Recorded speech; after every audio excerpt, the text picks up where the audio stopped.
kulanti wacan wanaagsan saaxiibada qiimaha badan ee ku taxan channelka xubinta wararka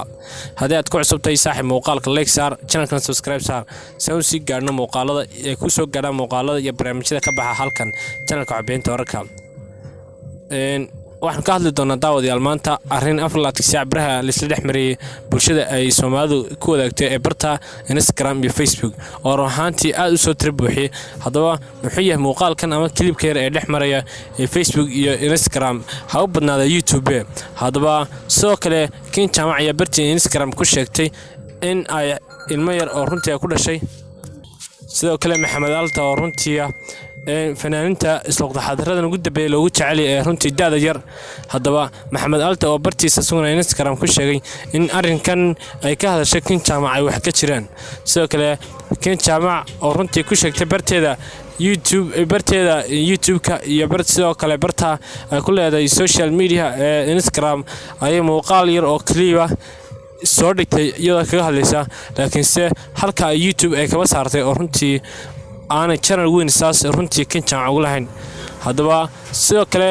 muuqaal yar aan kliiban ka soo diyaariyay runtii ayaan nigala wadaagi doonaa saaxiibayaal hadaba muuqaalkeena baahsan saaxiibayaal ayaan nigula wadaagi doonaa saaxiibayaal ku soo dhawaada hadaba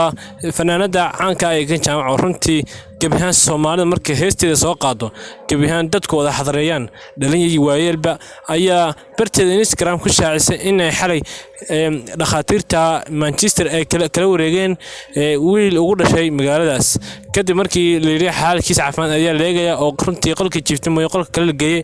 runtii halkaas kala wareegeen oo runtii la siiyay qof kale oo runtii cadaan islaan iyadu dhalin hadaba sidoo kale mar ay sheegisay barta Instagram-ka ay ku leedahay muuqaal ay ku baahinaysay ayay kaga warantay xogto dhameystiran sidoo kale fanaanka caanka ay qaba Kiin Jama ee Maxamed Alta oo runtii isaguna sheegay bartiisa Instagram ku sheegay muuqaal uu soo dhigay kaga hadlaya arrinkaas Kiin Jama ay ka hadashay in runtii wax ka jiraan laakiinse xaqiiqada dhabta Maxamed Alta ka hadlay kadib markii aanu soo afmeernay aan runtii aan wixii xog aan ka soo ururnay runtii arrinka dhan wax isku soo abuuray hadal badan hal ma buuxshay wax isku soo abuuray in ay kala wareegeen wiil ugu dhashay gobolka Manchester ugu dhashay isaga xaaskiisa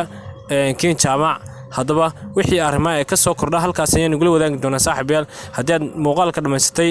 like iyo share iyo comment iyo subscribe waxaba saaxiib nagu taageer si aan sii gaarno hadafkeena oo ah 100 subscribe aad iyo aad baad mahadsantahay saaxiib markastaad muuqaalkayga aad 1 minute ku bixiso waqtigaaga waad mahadsantahay